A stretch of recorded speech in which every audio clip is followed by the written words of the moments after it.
Voici le théorème de Pythagore et certaines applications numériques. Nous savons que la somme des angles d'un triangle est égale à 180 degrés. Donc, si vous connaissez la valeur de deux des angles, vous pouvez trouver le troisième par soustraction. Mais qu'est-il des côtés du triangle? Si vous connaissez la longueur de deux côtés, pouvez-vous trouver la longueur du troisième? Une question difficile et dont on apprend la réponse en trigonométrie. Toutefois, pour certains triangles, les triangles rectangles, il y a une réponse simple. Si on connaît la longueur de deux des côtés d'un triangle rectangle, on peut calculer la longueur du troisième côté. On utilise pour cela le théorème de Pythagore, nommé en l'honneur du mathématicien de l'Antiquité grecque Pythagore. Voici ce qu'il dit. Prenons un triangle rectangle. Un triangle avec un angle droit, un angle de 90 degrés, appelons-les trois côtés, A, B et C. Très important, le côté le plus long doit toujours être C.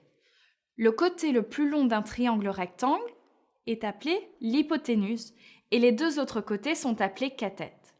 Maintenant que nous avons correctement étiqueté les trois côtés, nous sommes prêts pour le théorème de Pythagore. Il dit que A au carré plus B au carré égale C au carré. Et l'inverse est aussi vrai. Si A au carré plus B au carré égale C au carré, alors on a un triangle rectangle. Si le triangle n'est pas un triangle rectangle, cela ne peut pas marcher. A au carré plus B au carré ne peut pas être égal à C au carré. Mais heureusement, il y a des triangles rectangles partout et le théorème de Pythagore est en fait extrêmement utile. Prenons un exemple. Un des triangles rectangles les plus simples a des côtés de longueur 3, 4 et 5. Vérifions que le théorème de Pythagore marche. Est-ce que 3 au carré plus 4 au carré égale 5 au carré? Eh bien, 3 au carré égale 9, 4 au carré égale 16 et 5 au carré égale 25. Et 9 plus 16 égale 25. Ça marche! Prenons un autre exemple. Voici un triangle dont les côtés sont égaux à 9, 40 et 41.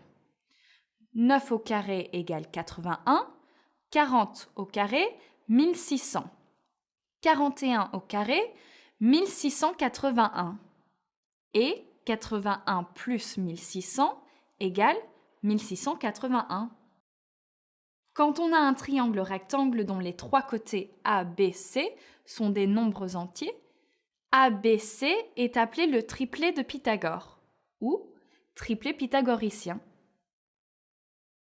Une fois de plus, souvenez-vous que le théorème de Pythagore ne s'applique qu'au triangle rectangle.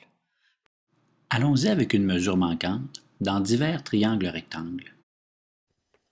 Avant l'hypoténuse. Donc, l'hypoténuse, c'est le côté C de mon triangle rectangle. Et le côté C, qui est l'hypoténuse, sera toujours le côté opposé à l'angle de 90 degrés. Donc, notre côté C est l'hypoténuse. Le côté B est la base du triangle, donc B pour base. Et le côté A va être la hauteur du triangle. Mais, ceci ne change rien dans la formule si vous inversez les côtés A et B. Donc, si celui-ci devient le côté B et que celui-ci devient le côté A, vous aurez quand même la bonne réponse. Allons voir. Donc, ici, on a un triangle rectangle. On a deux triangles rectangles dont on veut savoir c'est quoi l'hypoténuse. Donc, on cherche le côté C. C au carré est égal à A au carré plus B au carré. Moi, je préfère utiliser la formule comme ceci, mais comme elle est montrée en haut, vous pouvez l'utiliser comme cela également. Je cherche mon hypoténuse au carré.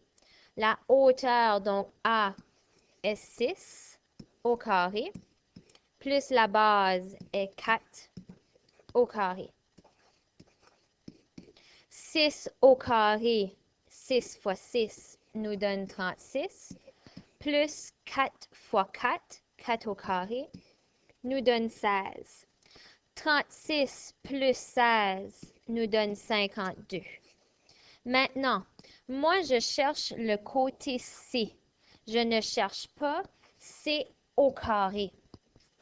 Pour enlever le carré pour que j'ai seulement mon côté C, je vais aller faire la racine carrée. Et ce que je fais un côté de l'égalité, je dois le faire de l'autre côté. Donc, le C me donne 7 et 21 centièmes mètres. Encore une fois, puisque c'est une mesure, on ne le place pas au carré. Donc, mon hypoténuse est de 7 et 21 centièmes. Le deuxième exemple, ici on a un triangle isocèle, mais à l'intérieur de notre triangle isocèle, lorsqu'on place notre hauteur, ça crée un triangle rectangle. Donc, encore une fois, je cherche mon côté C, puisque c'est le côté qui est opposé à l'angle de 90 degrés. C au carré est égal à A au carré plus B au carré. A étant 13 mètres, B étant 12 mètres.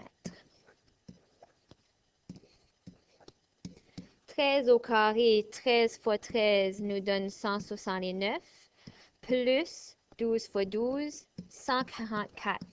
Je vais juste faire un à côté ici. On ne peut pas additionner 13 plus 12 et mettre la réponse, donc la somme au carré. Donc, on ne peut pas dire que ceci serait 25 au carré. Ça ne fonctionne pas comme ça. On doit trouver la réponse du 13 au carré plus du 12 au carré avant d'aller faire l'addition. Puisque, comme vous le savez, on doit suivre PEDMAS. Donc, si on suit PEDMAS, donc l'ordre des opérations, on doit faire nos carrés avant d'aller faire l'addition. C au carré, 169 plus 144 nous donne 313.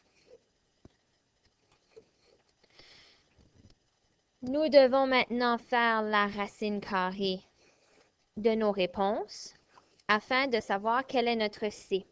Donc, 313 racine ou la racine carrée de 313 nous donne 17 et 69 centièmes mètres.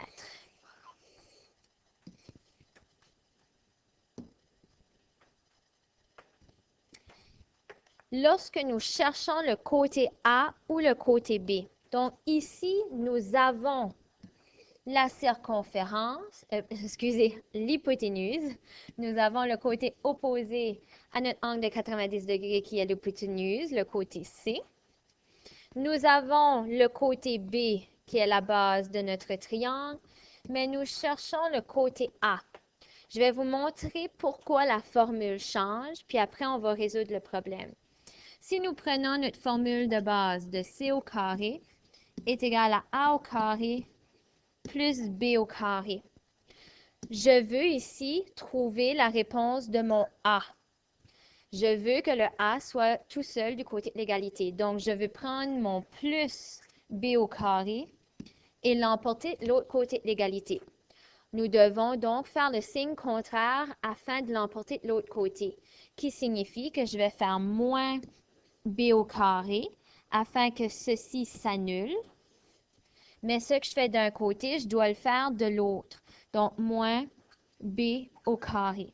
Ceci me donne donc C au carré moins B au carré est égal à A au carré. C'est la même chose si je cherche mon B au carré au lieu de mon A. Je vais emporter mon A au carré de l'autre côté de l'égalité. Ceci va me donner moins A au carré puisque mon A ici est positif. Donc, je ferai C au carré moins A au carré est égal à B au carré. Donc, c'est pour ça que la formule va changer si je cherche le côté A ou le côté B. Je vais maintenant aller résoudre le problème. Donc, ici, je cherche mon côté A. C au carré moins B au carré. C'est important que c'est le C qui vient toujours en premier, étant donné que l'hypoténuse sera toujours le côté le plus long de mon triangle rectangle. Donc, afin que ma réponse soit positive et non négative, je dois m'assurer que c'est toujours l'hypoténuse qui vient en premier dans ma formule. Je remplace les données à l'intérieur. 6 et 4 dixièmes au carré, moins 5 au carré. 6 et 4 dixièmes au carré me donne 40 et 96 centièmes, moins 25. Je fais maintenant ma soustraction.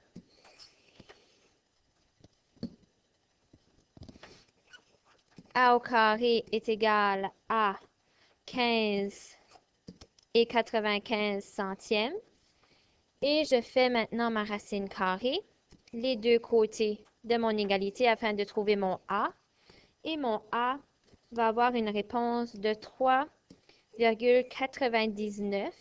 J'accepterai cette réponse ici, mais puisque les chiffres après, donc 3 et 99 centièmes, puisque les chiffres après sont le 4 et le 9, et si on arrondit correctement, que le 9 va donner un 1 au 4 qui devient 5, et le 5 donne un 1 au 9, donc on peut arrondir à 4 cm, qui serait notre réponse de la hauteur 4 cm.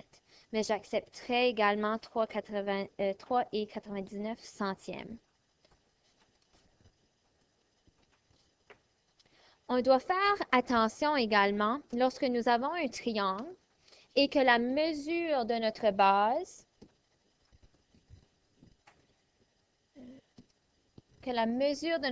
donc ici le 24 est pour la base de notre grand triangle.